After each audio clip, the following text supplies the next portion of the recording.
बहुत पुराना म्यूजियम जिसमें एक बगीचा था। म्यूजियम की दीवारों पर हजारों ऐतिहासिक तस्वीरें लगी हुई थी और उन्हीं तस्वीरों में कुछ ऐसी जिंदा तस्वीरें भी थी जिन्हें भूतिया ही सही होगा। म्यूजियम कई सालों से बंद था, इसलिए हादसे भी थमे हुए थे, लेकिन एक सरकारी आदेश ने शहरवासियों को फिर से मौत के मुंह में आने का आमंत्रण दे दिया था, क्योंकि भूतिया तस्वीरों से भरा हुआ म्यूजियम फिर से खुलने वाला था, जिसके लिए लोगों में उत्साह था। लेकिन कुछ ऐसे भी बुजुर्ग लोग थे जो उस म्यूजियम की तस्वीरों से वाकिफ थे और वह नहीं चाहते थे कि दोबारा फिर से मौत के दरवाजे खोल दिए जाएं। शहर में डर की दस्तक हो चुकी थी। सुबह 11 बजे से शाम को 7 बजे तक म्यूजियम आम लोगों के लिए खुला रहेगा। म्यूजियम में घूमने आए लोग टिकट के लिए लाइन लगाकर खड़े हो जाते हैं। आज पहला दिन है, इसलिए लोगों की भीड़ बढ़ती ही जा रही थी। म्यूजियम में सभी को एक एक करके अंदर भेज दिया जाता है। अंदर जाते ही दर्शक हैरान हो जाते हैं, क्योंकि इतनी भयानक भूतिया तस्वीरें उन्होंने आज तक नहीं देखी थी। कुछ तो ऐसी अनकही तस्वीरें थी जिन्हें देखने से एहसास हो रहा था कि वह आपसे बात करना चाहती है। घूमने आए हुए लोगों में से एक परिवार का बच्चा अचानक गायब हो जाता है। उसके मम्मी पापा म्यूजियम के हर कमरे में जाकर अपने बच्चे को ढूंढते हैं, लेकिन उसका कुछ पता नहीं चलता। म्यूजियम में उपस्थित गार्ड को सूचना दी जाती है। गार्ड अपने सीसीटीवी कैमरे में बच्चे को ने ढूंढने का प्रयास करता है। तभी अचानक उस गार्ड के पास कुछ लोग और गुमे हुए लोगों की जानकारी देने पहुंच जाते हैं, और देखते ही देखते कई लोग गायब हो चुके होते हैं। पहले ही दिन से भूतिया बगीचे ने अपना माया जाल फैला लिया था। इतने सारे लोगों के गायब होने से सिक्योरिटी गार्ड परेशान हो जाता है और वह पुलिस को सूचित करता है। कुछ ही पल में पुलिस की कई गाड़ियां म्यूजियम पहुंच जाती है। खबर इतनी बड़ी थी कि मीडिया भी मौके पर अपनी जगह ले लेती है। म्यूजियम का चप्पा चप्पा छानने के बाद भी गायब हुए किसी भी व्यक्ति का कोई सबूत नहीं मिलता। तभी एक पुलिस ऑफिसर की नजर दीवार पर लगी हुई चुड़ैल की तस्वीर पर जाती है, जिसमें एक व्यक्ति पेड़ से उल्टा लटका होता है और उसके पीछे एक भूतिया औरत दिख रही होती है। पुलिस ऑफिसर म्यूजियम में उपस्थित गार्ड से कहते हैं, क्या यह तस्वीर पहले भी लगी थी? गार्ड को बगीचे के बारे में ज्यादा जानकारी नहीं थी, इसलिए वह म्यूजियम में व्यवस्था रखने वाले एक व्यक्ति से म्यूजियम की तस्वीरों के बारे में जांच पड़ताल करते हैं और उन्हें पता चलता है कि यह तस्वीरें कई 100 साल पहले की है। पुलिस ऑफिसर को लगता है कि उस जमाने में आज की तरह दिखने वाले लोग नहीं थे, तो तस्वीरों में भी नहीं होने चाहिए। तभी पुलिस ऑफिसर कुछ और तस्वीरों पर नजर घुमाते हैं। सभी तस्वीरों में आज के जमाने का कोई न कोई व्यक्ति नजर आ रहा होता है, और जब गुमे हुए लोगों की शिनाख्त की जाती है तो पुलिस ऑफिसर के पैरों तले जमीन खिसक जाती है। तस्वीरों में कैद व्यक्ति वही लोग होते हैं जो म्यूजियम में घूमने आए थे। यह मामला पुलिस के पहुंच से ऊपर था, इसलिए वह चुड़ैल विशेषज्ञ व्यक्ति को बुलाया जाता है।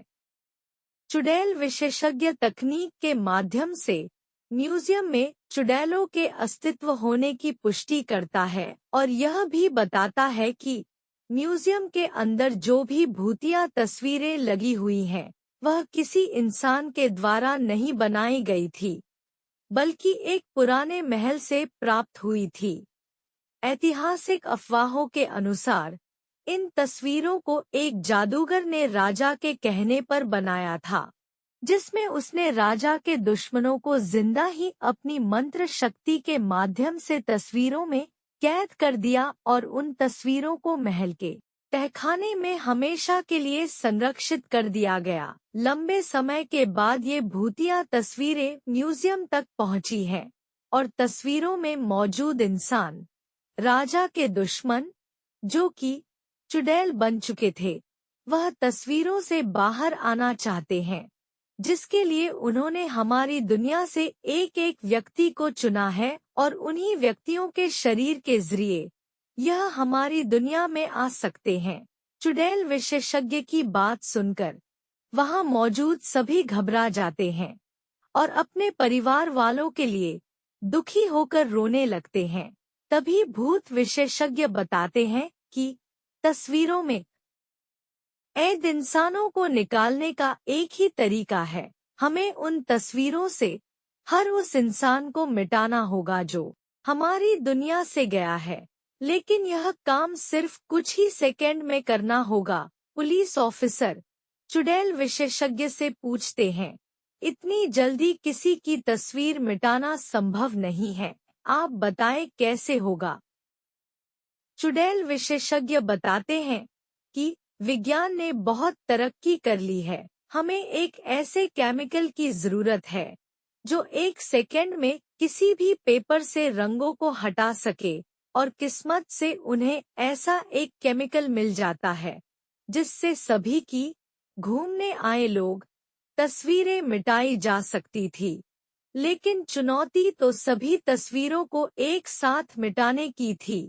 भूत विशेषज्ञ पुलिस ऑफिसर से कहते हैं, जितने भी तस्वीरों में लोग कैद हैं, आप उनके सामने अपना एक एक पुलिस का जवान खड़ा कर दीजिए ताकि सभी के हाथ में केमिकल पाउडर देकर एक साथ लोगों की तस्वीर मिटाई जा सके। पुलिस ऑफिसर अपने सभी जवानों को एक एक तस्वीर के आगे खड़ा कर देते हैं और सभी के हाथों में तस्वीर मिटाने वाला केमिकल पाउडर देते हैं। सभी को निर्देश दिए जाते हैं कि गोली की आवाज से आप लोगों को पाउडर उसी तस्वीर पर फेंकना है जिसे हम मिटाना चाहते हैं, और भूत विशेषज्ञ का इशारा मिलते ही पुलिस ऑफिसर गोली चला देता है और देखते ही देखते पुलिस के सभी जवान पाउडर तस्वीरों में फेंकना शुरू कर देते हैं, जिससे म्यूजियम के अंदर धुआं फैल जाता है और कुछ दिखाई नहीं देता। कुछ ही पलों में जैसे ही दिखना प्रारंभ होता है, लोगों के चेहरे में खुशी की चमक आ जाती है। तस्वीरों के सामने गुमा हुआ हर शख्स खड़ा होता है। सभी अपने अपने रिश्तेदारों को देखकर झूम उठते हैं। चुड़ैल विशेषज्ञ ने सभी को तस्वीरों से आजाद करा दिया था। एक एक करके सभी को म्यूजियम से बाहर निकाला जाता है, लेकिन अचानक एक व्यक्ति के सर में गोली लगती है और लोगों की चीख से अफरा-तफरी मच जाती है और देखते ही देखते कई गोलियां चलने लगती है। लोगों को कुछ समझ में आता इससे पहले कुछ लोगों की जान चली जाती है। पुलिस ऑफिसर अचानक मोर्चा संभालते हुए चुड़ैल विशेषज्ञ के पास आते हैं। उन्हें कुछ समझ नहीं आता क्योंकि गोलियां चलाने वाले लोग पुलिस के जवान ही होते हैं। पुलिस ऑफिसर चुड़ैल विशेषज्ञ से पूछते हैं, मेरे ही लोग इतने उग्र कैसे हो गए जो कि आम जनता को गोलियां मार रहे हैं। चुड़ैल विशेषज्ञ के सामने नई समस्या खड़ी हो चुकी थी। उसके मन में अंदेशा तो था कि आत्माएं अब पुलिस के जवानों के शरीर के अंदर आ चुकी हैं, लेकिन उन्हें बाहर निकालने का तरीका उसे नहीं पता था। चुड़ैल विशेषज्ञ पुलिस ऑफिसर को म्यूजियम के बाहर ले जाने को कहता है ताकि म्यूजियम बंद किया जा सके। पुलिस ऑफिसर गोलियों से बचते हुए चुड़ैल विशेषज्ञ को म्यूजियम के बाहर सुरक्षित निकाल लेते हैं और म्यूजियम का दरवाजा बंद कर दिया जाता है। कुछ ही देर में गोलियां चलना तो बंद हो जाती हैं, लेकिन इस घटना ने शासन के म्यूजियम खोलने के फैसले पर सवाल खड़ा कर दिया था। अब म्यूजियम में भूतिया तस्वीरें तो नहीं थी, लेकिन जिंदा भूत जरूर आ चुके थे और इसी के साथ कहानी का दूसरा अध्याय समाप्त हो जाता है।